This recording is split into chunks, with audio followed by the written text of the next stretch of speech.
The guilt you feel for setting boundaries is a sign of how deeply you were trained to abandon yourself. And what that typically means is abandon yourself for the care of someone else. Welcome back to another powerful episode of Mama Mabel's Caregivers podcast. I am your host, Talisa Angel Garcia. Before we dive in, be sure to like, share, and subscribe, and don't forget to invite a fellow caregiver or friend who could use today's message. This episode is one you won't want to miss. Today's guest is Barb Nangle. Barb Nangle is a boundaries coach, speaker, and podcaster. At 52, her life transformed through 12-step recovery after decades of therapy merely skimmed the surface. Addressing codependence unlocked healing from intergenerational trauma, childhood wounds, and compulsive overeating. Learning to build healthy boundaries revolutionized her relationships, impacting her professional life at Yale. Formally masking her struggles with substance use and overeating, she shed over 100 pounds and confronted her deep-seated negativity and fear. Driven by a desire for growth and social justice, Barb now empowers professional women to break patterns of self-neglect. Through boundary coaching, speaking, and her podcast, Fragmented to Whole, she guides women to reclaim their power and say no to what no longer serves them.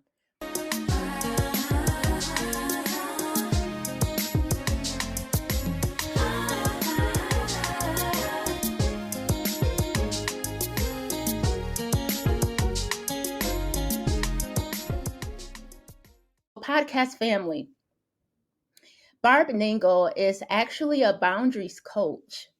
She's the first boundaries coach I have ever met. So I'm really excited about it, and I'm really excited that she's here on today to share her wisdom with you. I'd like to first start off by just talking about your background. Can you tell us what led you to this point? How did you get here? Yeah, absolutely. So before I say that, I do want to say I have a master's degree in sociology, and I worked for 19 years at Yale University as a program coordinator for urban education, prevention, and policy research.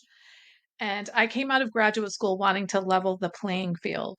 And that mission has not gone away, but it's kind of gone by the wayside because now my mission is about healing. And I think of boundary work as healing. So what happened for me was that in 2015, when I was 52, while working at Yale, is I hit a codependent bottom. And if people don't know what codependent means, welcome to the club. I didn't either. And that's despite 37 years of therapy before recovery, not continuous, but damn close. Reading a gajillion self help books, doing the workshops and the seminars and the retreats and the spiritual work and the support groups and all that stuff. So, a codependent person, like the classic codependent, is someone who's in a relationship with an addict or an alcoholic, but it doesn't have to be the case. But when you're codependent, you're essentially focused on that which is outside yourself. Like, what does he need? What does she need? What do they need? What are people thinking? It's you're not internally focused. So I hit a codependent bottom when I invited a homeless friend that I'd met through church. We had been friends for a few months. I invited him to stay at my home during a snowstorm, and I now know that's not normal behavior. And he did. And then he stayed another time and another time. And within a few weeks, he was practically living with me. And I eventually felt trapped in my own home. He was a self proclaimed addict and alcoholic. And on reflection, I think he may have also had some kind of like a mental health disorder or personality disorder. And I was in therapy talking about him one day, and in the middle of a sentence, Lisa, I literally stopped and went, "Oh my God, do you think I need to go to Al Anon?" And my therapist said, "Yes." Now, if people don't know about Al Anon, it's a 12-step recovery program for the loved ones of alcoholics. Most people, if they know anything about a 12-step recovery, they've heard of Alcoholics Anonymous. So this is the first 12-step recovery program ever created in 1939, and it was the first time in the history of humans that droves of people were able to get and stay sober. And so now there are some like 200 and something 12-step recovery programs. Well, Al Anon was the second 12-step recovery program. And some people are like, why do people who are the loved ones of alcoholics need a 12-step recovery program? And the reason is that alcoholism is a family disease. So we tend to think of just the drinking of the alcoholic as the problem, but the drinking is the symptom.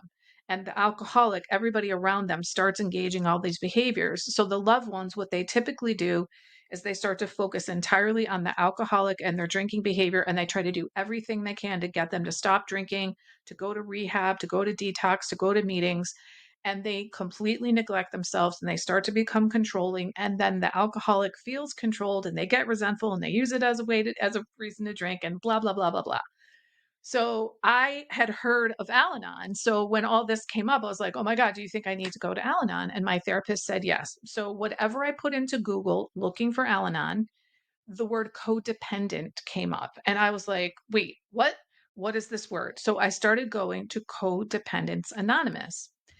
And I very quickly felt a sense of relief. I think partly from knowing this thing about me that makes my life really difficult has a name and there are other people and there's a program of recovery.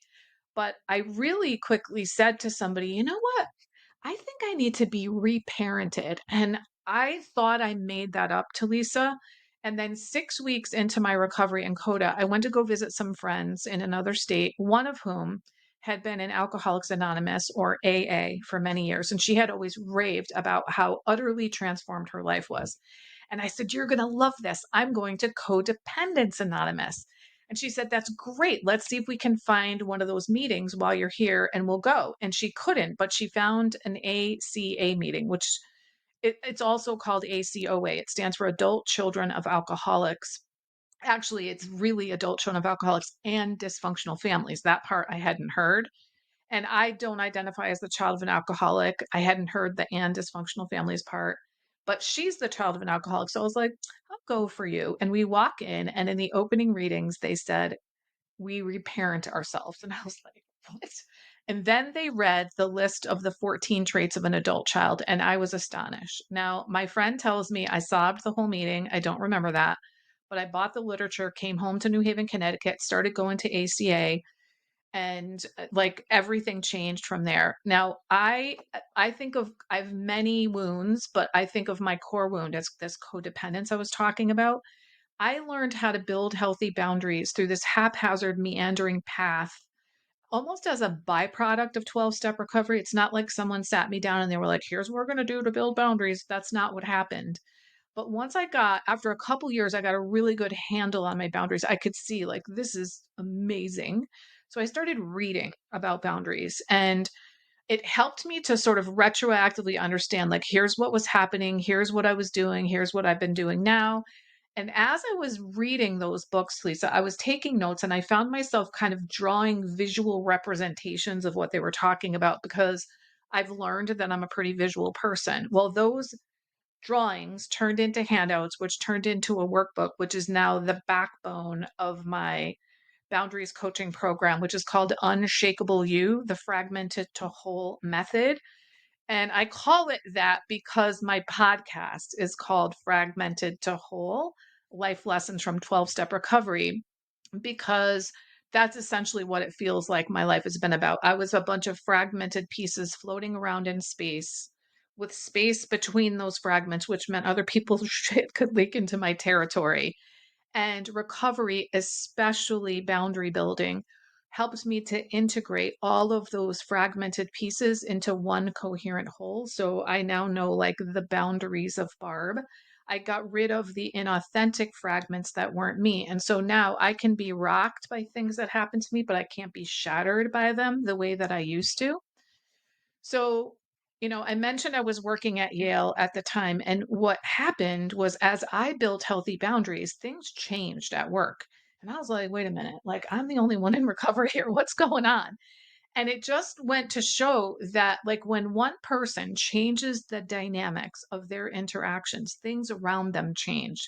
So we can influence people. We can't control people, but we can influence people. And I was astonished at the ripple effect on my boundaries. So a couple years later, I ended up getting laid off from working at Yale, and I found my way into the world of startups, innovations, and entrepreneurship in New Haven and at Yale. Started my own business, coaching. I didn't really know what I was going to do. I started my podcast real quickly because I wanted the wisdom of 12-step recovery to get out there into the world because I mentioned all that personal development work I did. Here's how I think about it. That stuff, those decades of work before recovery sort of scratched the surface of the iceberg of my life, and recovery melted the iceberg. So I was like, we got to get this wisdom from 12-step recovery out into the world. So when I started my podcast, it was all about that, never thinking it would have anything to do with my business. And it's now the number one way that I get clients. Google is catching up to that. But initially I wasn't a boundaries coach. I was just sort of coaching. And then I realized in the world of coaching, you have to have a niche, and just made sense for me to become a boundaries coach. And now I've literally coached hundreds of people. I tend to focus on professional women because I was a professional woman, and also, I mentioned that wanting to level the playing field. For me, it's mostly been about gender, race, and sexual orientation, though I care about all of the isms. And so that hasn't gone away. And I know that women are never going to make the inroads into the social structures of society when they keep saying yes to things they don't want to do, and when they keep neglecting themselves and putting everyone else first. So I feel like I've combined my missions of healing the world and leveling the playing field by being a boundaries coach.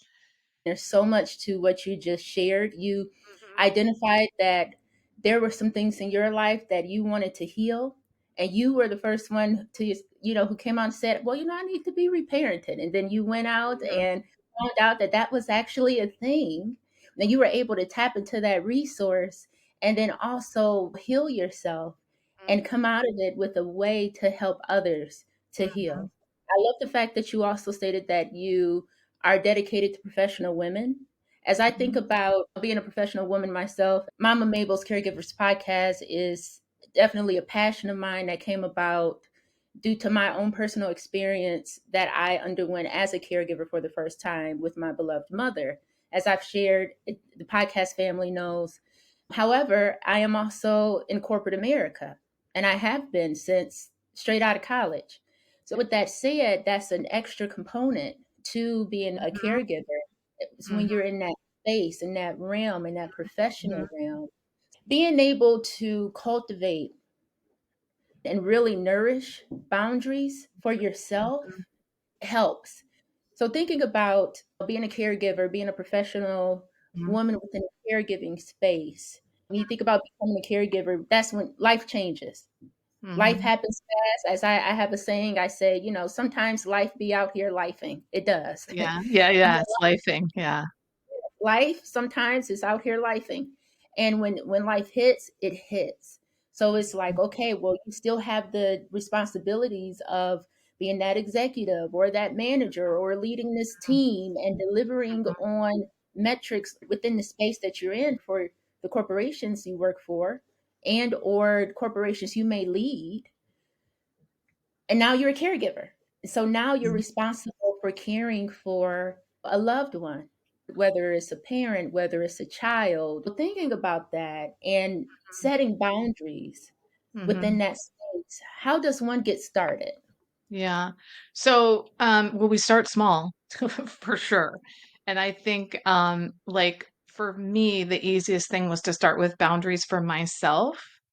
And I'll give you an example. I'm betting a lot of people can identify with this. I'd be at work at Yale, and I would open up my personal email for a legitimate reason, and I would see an email from my ex-boyfriend, and I would feel compelled to open it because that was my compulsion. I'm addicted to people. Even though he was my ex-boyfriend, and I would feel compelled, I have to open it right now. I have to read it. I'm going to be mad because he's my ex-boyfriend, and then I'm going to respond right then and there. I didn't know, like, I'm not dumb.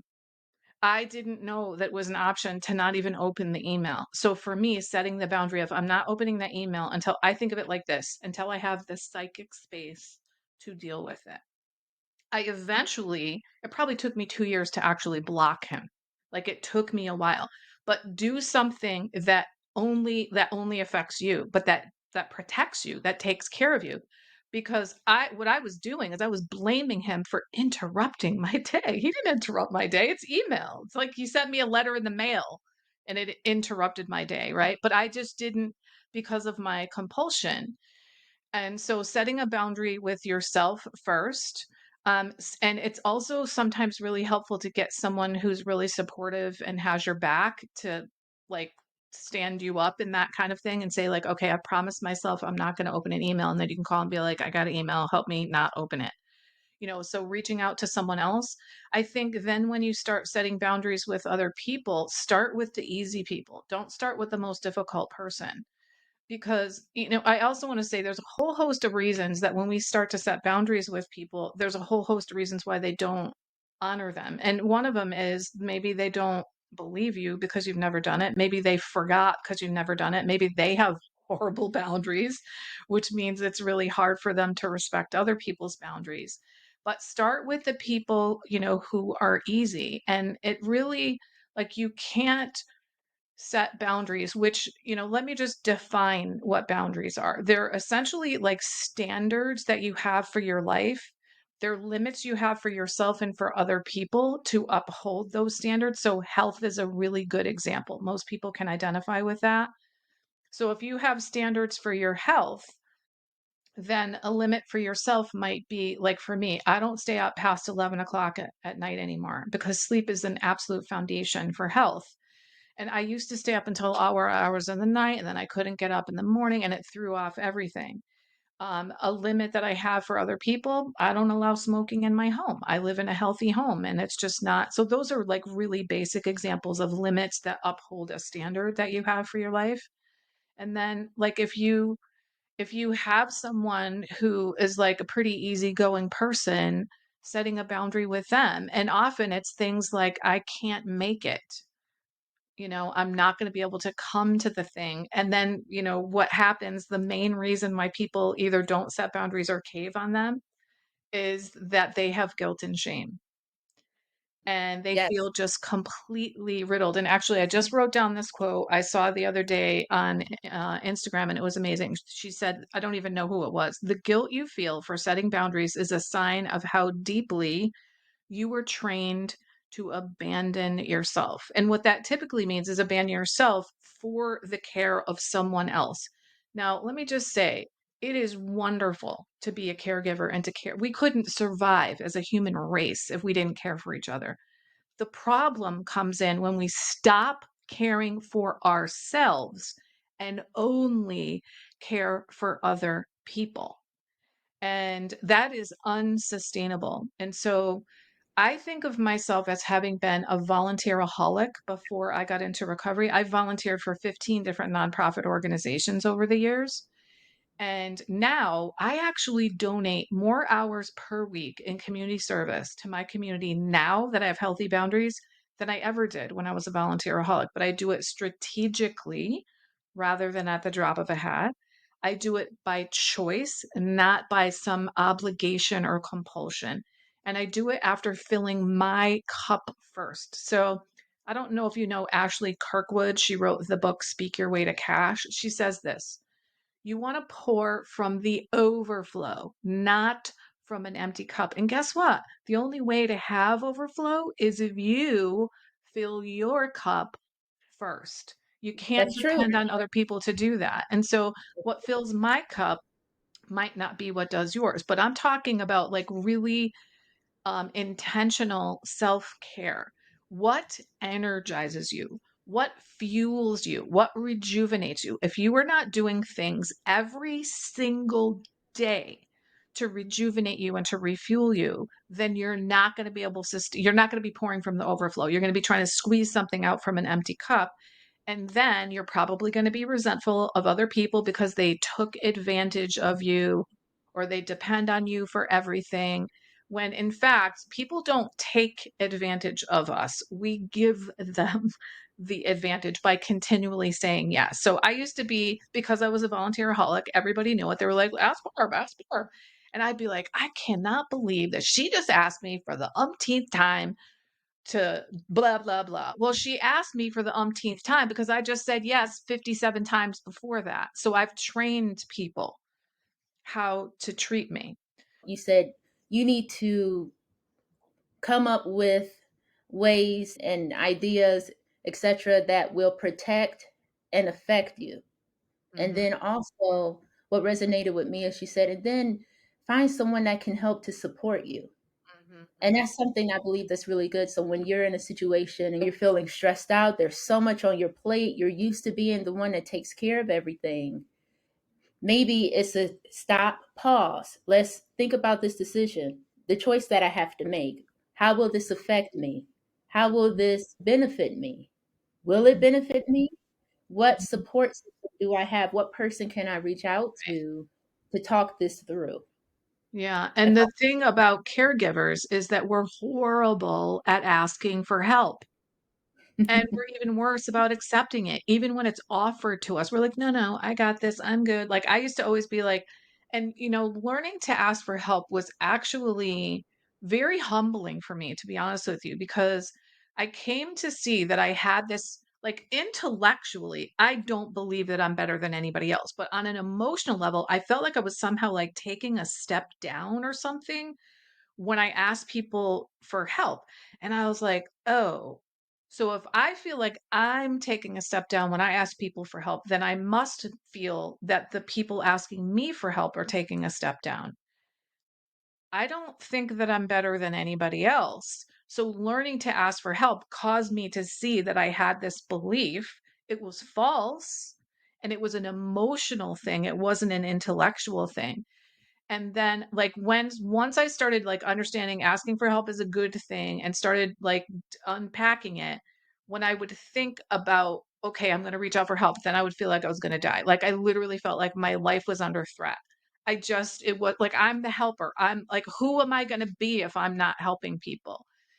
And, luckily, I learned all these behaviors in the context of I did the 12 steps of recovery in a small group with 3 other women. I was in a larger recovery group, but we met separately to do the 12 steps, and we really worked as supports with each other. So, I remember one time, one of the women said, "I was gonna call one of you guys the other day when I was really upset, and I talked myself out of it." And we all realized, "Oh my god, we're all doing that." We all talk ourselves out of calling and asking for support. And so we were like, all right, we're going to make a pact. We are no longer talking ourselves out of calling and asking for help. And then none of us asked for help. I mean, eventually we did, but in the beginning, it was like, so we discussed it, we made a pact, and we still couldn't do it. So it's hard. But listen, you can do hard things. You've been doing hard things your whole life. It's hard because it's new, it's not hard because it's bad. And it gets so much easier. I'm amazing at asking for help now. I mean, I could be better, don't get me wrong, but I love help. I'm like, oh my God, help is amazing. It's awesome. I don't have to have an answer for everything. I don't have to know how to do everything. I don't have to do everything. And it's like, oh, it's just such a relief that I don't feel like I have the weight of the world on my shoulders. And so, learning to ask for help. And the other thing that I want to make sure that I get this in is that so many people, so many women specifically, feel like they are, quote, selfish if they put themselves first. So, first of all, selfish is not a swear word. Okay. Selfish is not people like I literally had a client say this to me, Lisa. I'd rather be called a whore than selfish. And I was like, whoa, what is going on in this world? If you would rather be called a whore than selfish, like what is up with our society? So selfish is not the worst thing in the world. You don't hear men getting upset about that. And it's self-preservation for you to take care of yourself. It's selfless because when you're pouring from the overflow, you have more to give. And you're not like resentful and like yelling at people because blah, blah, blah, blah, blah, blah, blah. You give and you can be kind about it because you're not filled with resentment and anger and all that kind of stuff. So it's not selfish to take care of yourself. Like, no one is going to fuel your tank if you don't. And so you get to pour from the overflow, whether it's a tank or a cup or whatever that is. So I think, learning to ask for help and learning how to take really good care of yourself, those are actually two of the ways that I recommend that people keep the focus on themselves. That's sort of my mantra. And what I've realized is when I say keep the focus on yourself, people hear that as be selfish. That's not what I'm saying. I'm saying focus internally, like where what matters to me, and then I make decisions and I set boundaries according to what matters to me. So if you are a professional woman who is a caregiver, something has to give. And for some of you, it's going to be the caregiving and you're going to pay someone else to do it. And for some of you, it's going to be the job. You're going to cut back your hours. You're going to take a demotion for a while. You're going to leave the workplace. It's nobody's business but yours how you make that decision. Of course, some of it's going to be made based on resources because some people don't have the resources to pay for caregiving and or they can't leave the job because they're the breadwinner and that sort of thing, but you have to make decisions. Something has to give. And then if you don't have the resources, then asking for help, that's where that comes in. So maybe they can't help you on the job and maybe they can't help you with the caregiving, but maybe they can help you clean your house. Maybe they can help Right. you with your grocery shopping. Maybe they can watch your kids. Podcast family, Barb is providing you with all type of examples as well as tools to help you navigate setting boundaries. As I think about setting boundaries, one of the things that I think about and I come across a lot, I specifically have this conversation with loved ones all the time, and that is guilt in saying no and feeling as if you need to explain yourself to everyone and explain why it's no or explain why you can't do it. Or I've Hmm. gotten to a point within my journey within boundaries period where I don't explain myself. Sometimes it's just no, Hmm. and you're going to be all right. It's all right. Life goes on. It's just no. Yeah. But getting to that place where you feel comfortable in the stance that you make and not feeling responsible for offering up an explanation when you set boundaries. I like to talk about that. Yeah, absolutely. So what I hear people, especially people new in recovery and learning to build healthy boundaries, say is they say no is a complete sentence. And that's true. I think that's something for us to remember for ourselves. I don't think we necessarily need to say that. Like if you've said no 15 times and they haven't listened, then it's fine. Go ahead to no as a complete sentence. Because I'm a huge fan of politeness, except if people are like toxic, inebriated, someone's safety is at stake. Screw politeness, go right to being rude to them. Like if they're not listening to you, then if you need to be rude to get your boundary across. Um, and I say this because I think a lot of people who are poor with boundaries, they don't set boundaries and they wait and wait and wait and wait until they're pushed way beyond their limit and they explode and they're rude, but it works. So they think, oh, that's what boundary setting is. I have to be a jerk to people in order for them to listen to me. No, you don't.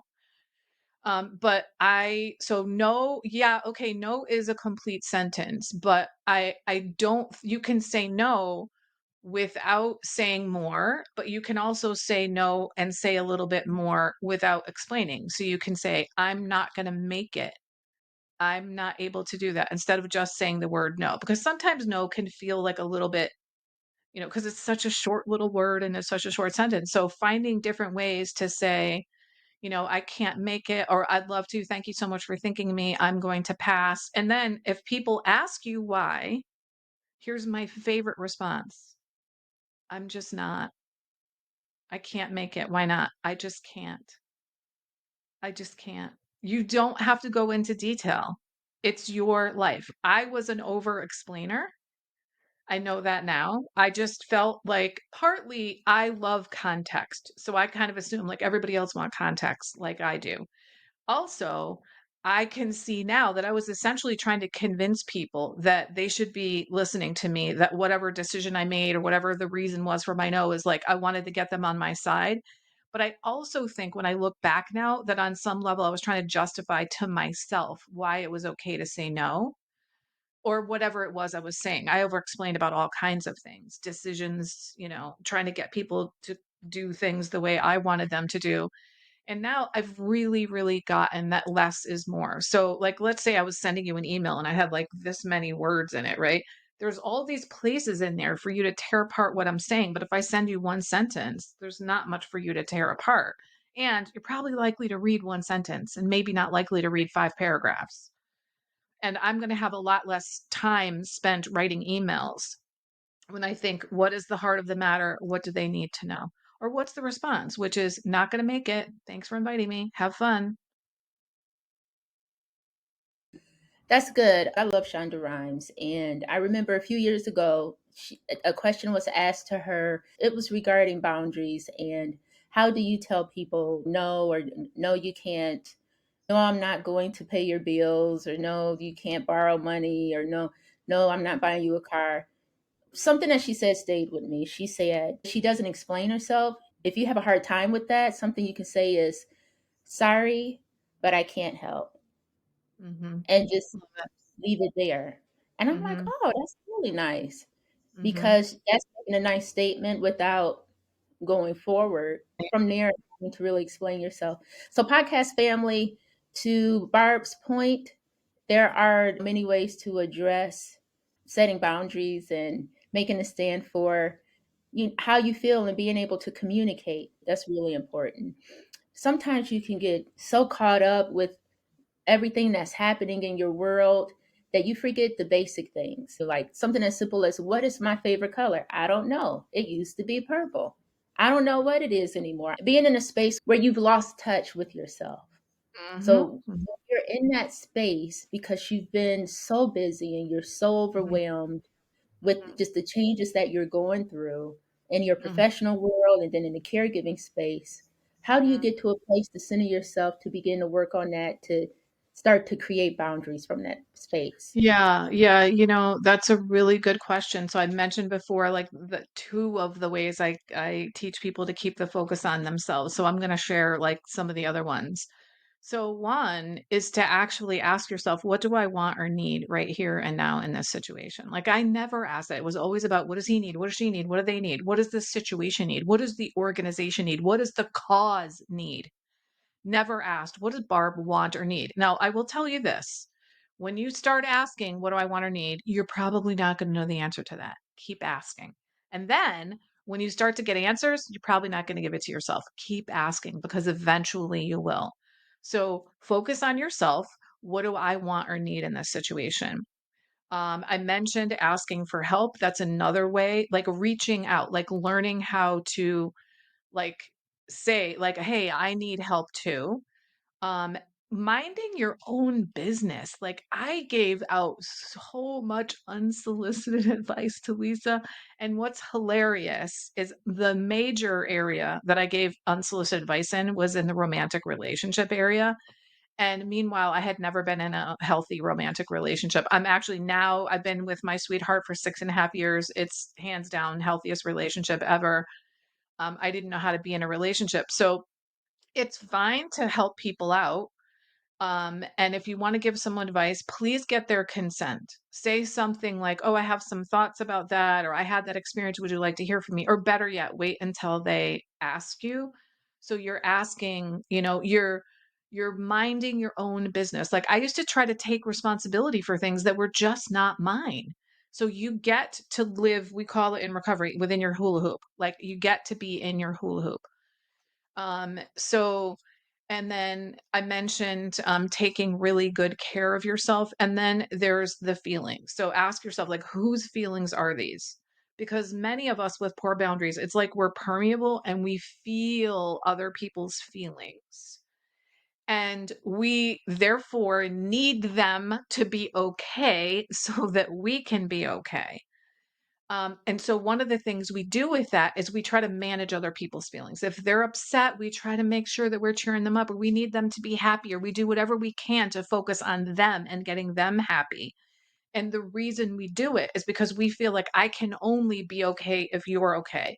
And I can especially only be okay if you're okay with me. But we're doing it in this convoluted manner. We're going out there to get happiness from them when we could just start right here. What makes me happy? I'm going to manage my feelings. What many of us do is we try to make other people responsible for our feelings, and we try to take responsibility for other people's feelings. And it means we're upset all the time because you can't control other people's feelings. And often when we have poor boundaries, we're like, pressing down our feelings. We're not acknowledging, we're not allowing ourselves, we're acting like it's not okay to have these feelings. So I do a lot of feelings work with people in my private coaching. So whose feelings are these? And let me think, did I miss one of them? I think I did, but I feel like I've given you quite a few things about keeping the focus on yourself. podcast family, Barb is a boundaries coach. She does a great job with this. This is her passion. I'd like to talk more about that. Barb, how did you get into this realm of boundary coaching and what is the overall goal? So I got into it basically by serendipity. I mean, I think of it as like higher powered, actually.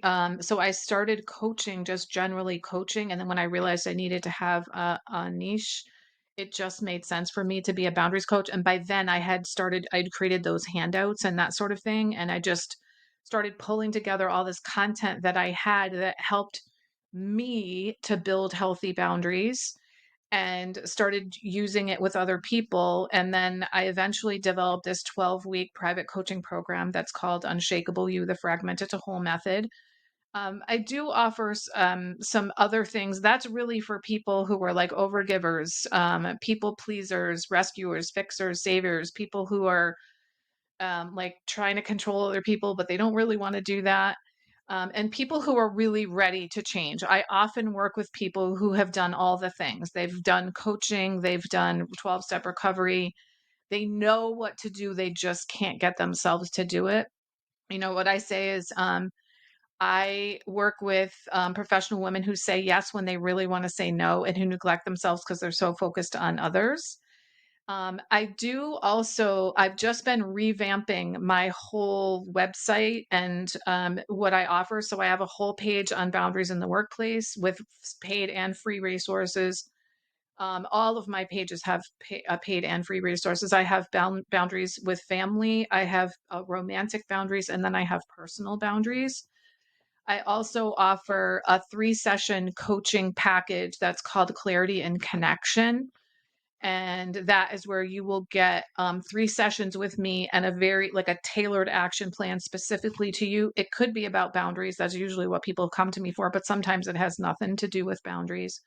And then, of course, my podcast. And I will very soon be coming out with a course. Not it won't be out by Friday, but it might be actually. If it is, I'll let you know. And it's called Shameless Boundaries, Say Yes to You and No to Others. In the meantime, I do have something that's free. It's called Accelerate Your Boundaries, the Fast Track Starter Kit. And if you go to boundariesstarterkit.com, you can sign up for it. And it's like it answers all the major questions that I get from everybody about like what's a boundary, how do I set them without guilt and shame, what do I do about pushback. I talk about what is the boundary building process. And then another thing people ask me all the time is what do I say? I need the words. So in that starter kit is what I call my boundary script vault. It's got 60 different scripts that you can tweak them for your own purposes, but I have tons of content, and then I probably have 40 episodes on my podcast specifically about boundaries. That is awesome. So you said it's boundaries, it's the boundariesstarterkit.com, Mhm. correct? Okay, podcast family, I am going to have that information, the website listed in the description, in addition to Barb's website, which is called higherpowercc.com. Can you tell Mhm. me more about that, please? Yeah, sure. So when I first started my business, I didn't think about things like people don't want to type in higherpowercoachingandconsulting.com. That was my original URL. And when I started working with a web developer, he was like, let's shorten that to CC. And it's evolved over time. I have like 120 blog posts on there, many of which are about boundaries. I just have tons of free content. Every single one of my 316 podcast episodes has its own page with notes. And then I have things like my top 3 tools of recovery. I have some recommendations, some having to do with recovery, some not, things that have been really foundational to changes in my life, like, you know, books that I've read or podcast episodes that I've listened to. And so there's just it's very rich with content. And then there's all kinds of stuff about me too, because I have quite the story on top of being in recovery for ACA. And I stopped going actually to Codependence Anonymous. I'm in Overeaters Anonymous and I'm down over 100 pounds from my top weight and have been at my goal weight for over 7 years. And Oh so there's my like, God. Yeah.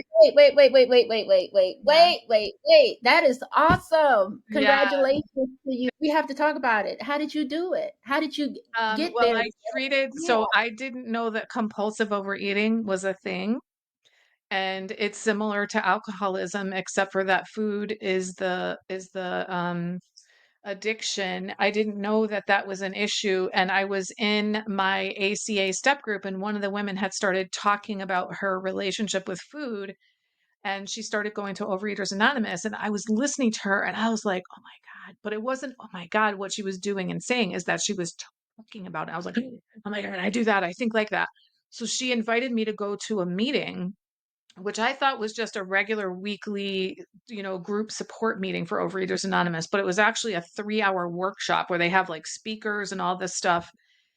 And I was like, "Oh my God, I'm a compulsive overeater." I had no idea. And so I started treating it like an illness the way that it is. And when I walked out of that meeting, it was very clear that the mental obsession that I had about food, etcetera, could be cleaned up based on what I heard from the speakers. Probably 3 days later, it finally occurred to me, "Oh, I might lose weight if I join that group." Like, that's like, when you're really heavy, typically it's like, "Wait, wait, wait, wait, wait. I gotta lose weight, gotta lose weight." But the mental obsession was so bad for me that I didn't even think about the weight for, like, 3 days. And so, like, there's a lot that goes into it, but for me, like, the word that we use to describe recovery in that program is called abstinence. So I'm abstinent from my trigger foods, or some people like to call them alcoholic foods, because they're like, I treat, and it for me, it's sugar. It's basically anything with sugar. That's the case for most people in OA, but not everybody. So, and then the other thing is I've definitely binged, but I was much more of a grazer. It was just like, I see food, I eat it. So unlike, like, I went to Weight Watchers many times. I worked for them when I was in my 20s. I like, you can eat anything, but as long as you count it, right? Well, so that meant I could eat all day, and I could eat vegetables free. And I never like binged on vegetables, but for me to stop between meals once I got to OA was like radical. I was like, "Whoa, I get to be abstinent between meals." And I eventually, when I started, I didn't weigh and measure everything. I actually do now because it makes me feel like safe. Like, I don't have any games going on in my head. Like, was that a cup or was that 4 ounces? It's like, it was a cup. And I know it's a cup because I measured it. Whereas if I don't measure it, my brain wants to be like, "I can have more of that." And I just like, I don't need that stuff. So, I've dealt with it as the illness that it is, the compulsion that it is. Just you are amazing. Barb, you Thank are you. amazing. You've been able to take lemons and turn it into lemonade and limoncello and lemon Yeah, yeah, meringue pie and business. yeah. It's like everything that you have shared, my podcast family today has been very insightful, and it's been full of wisdom and full of knowledge and just Mhm. very much appreciated. And everything that you have experienced, you used it, you healed from it, and you're helping others. Turn And my that's pain what into it's purpose, as one of my friends says. Yep. yes, and I just I love that you're able to do that. And even on your website, when you were talking about all of the information that you have on there and just dedicated to boundaries, Mhm. like podcast family, if you desire to take a deep dive into setting boundaries of how to get started and looking at material, reading blogs and checking out her podcast, please check out Barb Nangle's podcast by going to her website, which is higherpowercc.com. I will have that information in my description, as well as the boundary starter kit.com, because that's awesome. I Yeah. mean, like this, like I said, you are the very first boundaries coach I have ever had on Mama Mabel's Caregivers podcast. And I'm just so incredibly grateful for you and for everything that you shared. I know that this information that you shared is going to help people. And that's what Excellent. it's I'm all so about. glad. That's what I want. Absolutely. That's what I want. Yes.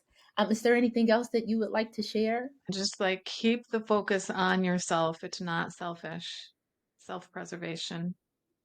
Right. Keep the focus on yourself, podcast Yeah. fam, because that Yeah. isn't selfish.